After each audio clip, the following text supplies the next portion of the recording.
Hi friends, I come your way once again. This time around we are going to look at FIFA laws of the game law 2.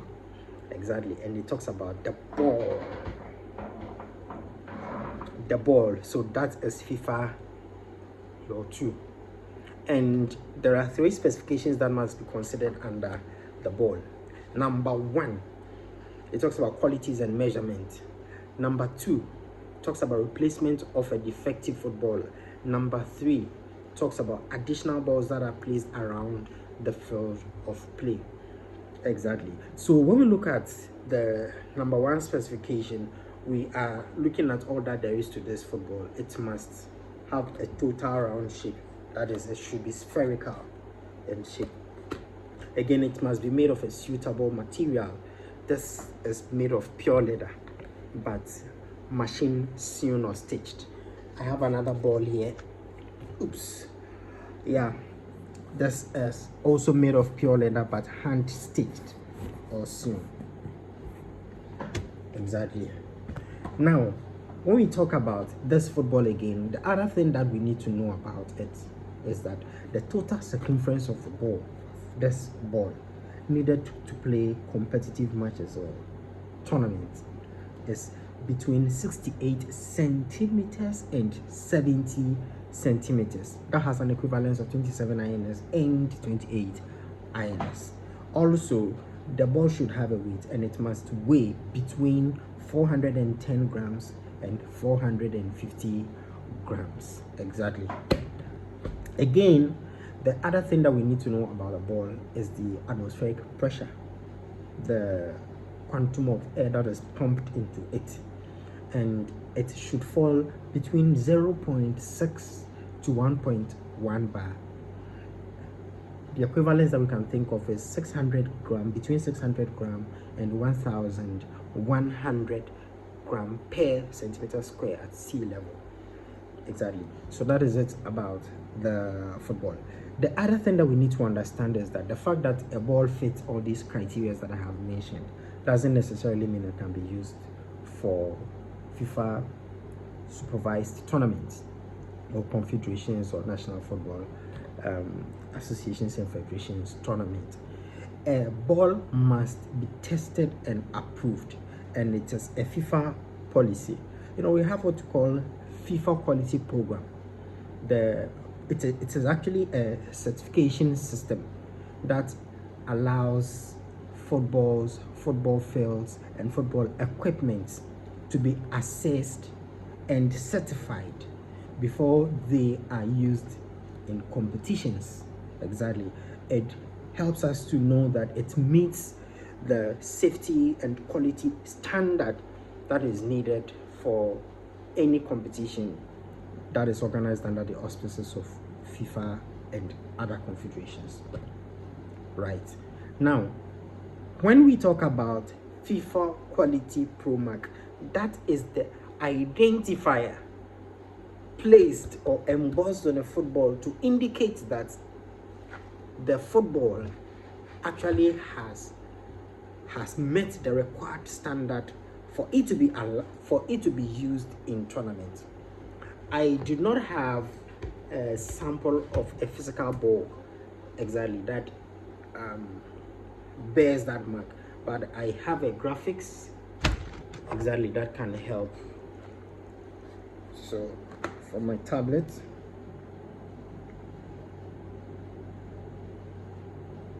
here we go. So this is the FIFA Quality Pro Mark. That is the mark. Exactly. And I'm going to show you, and this is the football. So over here you can see the FIFA quality mark. Then the middle is Puma, that is the manufacturer of the football, and at the top here we have the organizers of the match or the tournament or the competition in question. Right. So having that knowledge, it makes us understand that for a football to be accepted for use under international tournament, especially, it must bear that mark. Exactly. The other thing that we can think of when we talk about this object is that we do not use a lot of adverts on this object. So if you want to advertise your product, your brand, or whatever, the football is not the object to use for that, no matter your investment level in that competition, according to FIFA rules. So I have an example of a football that has a number of writings on them. We don't play something like this in a highly competitive tournament. Exactly. We do. It's not meant for advertisement. Exactly. Just as you cannot brand the field of play with any logo, any emblem whatsoever, in the same manner, the object that is played should not have any unapproved markings on them. Unapproved markings. That means there are particular markings that once the football has, it can be approved for use. And number one is this. You can see Ghana Football Association. Exactly. So this is the organizer of national tournaments. As a result, it is required that their emblem is stitched on the ball or embossed on the ball. The other thing that you can find on this ball is Tempo. Tempo is the manufacturer of this football, so it falls in line if they have their logo there. And the other thing that you need to know is that this ball has, can you see? Yeah. So it has the atmospheric pressure points at which this ball must be filled to. So pressure up to 0.4 to 0.6 bar. Exactly, that's it. Yeah, and it's made from Pakistan. This ball is made from Pakistan. And it's important to note that before you pump it or you inflate it, the needle or the pin that you would insert through the spot must be moistened. You must wet it a little so that it doesn't cause any aftermath. What are some of the aftermath? The aftermath is once you force the dry pin through it, it creates a puncture, you know, around that portion that air can actually exit the ball. So it, as often as you do that, the football drops in its, you know, atmospheric pressure and then weight and size. Yeah. So it becomes defective at a point. The other thing that I can also add is people usually test whether the ball has been pumped to an appreciable level by thrusting their thumb to the ball to the point that it cannot go anymore, but it still keeps or maintains its total shape, circumference. Exactly. The other thing is some people bounce it, so you drop it and it should be at your waist level. So when it rises to your waist level, then I mean conclusively we can say that it has been pumped to that appreciable level needed for tournament. The other specification that I'm going to talk about is replacement of a defective football. What does it mean for a ball to be defective? I have one here. Now look at this. When the football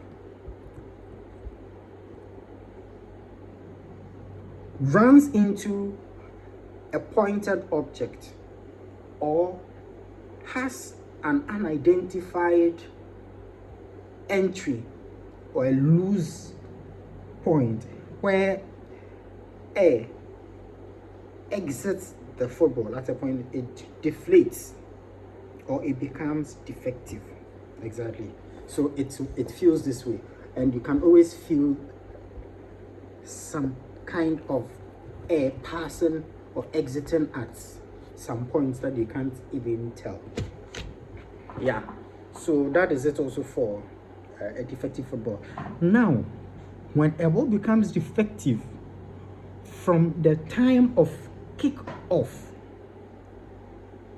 before referee whistles, the ball is identified to be defective.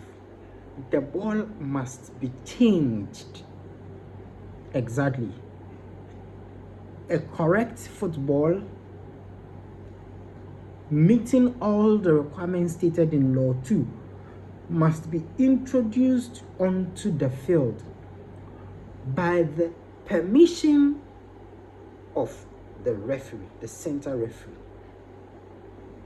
Then the ball is changed and restart of the game or a kickoff is taken.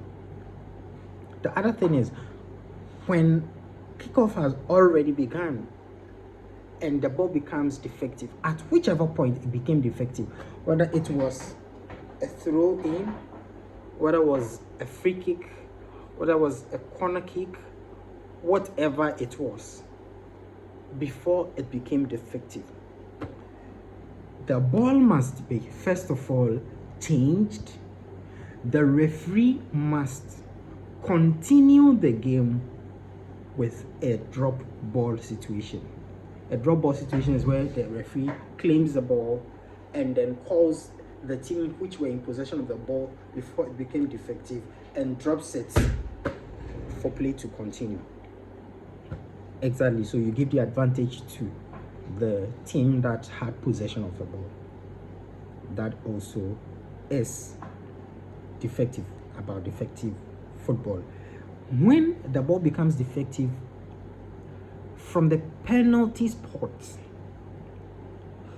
for example, a player kicks the ball forward towards the goal post and the football becomes defective before it touches the goal post, the crossbar, the goal line, any area, the penalty kick must be retaken with a correct ball that meets all the requirements in Law 2 with the permission of the referee. At no point should a ball be allowed on the field of play and continue for use without the permission of the referee, the center referee. Then the last thing that we can talk about under the specifications is additional footballs around the field of play. Suitable and footballs that have been tested and meet all the requirements in Law 2 must be placed there. Exactly. We position what we call Mazwes, who usually, picks and introduces the ball to the field, at any time there's a need for a ball. Exactly. So before the ball comes, like I said, the referee must approve for its use, and they must all meet the requirement needed for it to be used in competitions. Yeah, so basically that is it about the object football. You can drop your questions and you can follow, like, comment, share on all my handles. kwesiansaba.fa, kwesiansaba.fa, TikTok kwesiansaba.fa, on Facebook kwesiansaba.fa, on YouTube, and subscribe also so that you can have notifications of whatever contents that I put there. I'll come your way another time with Law 3. Thank you. Bye.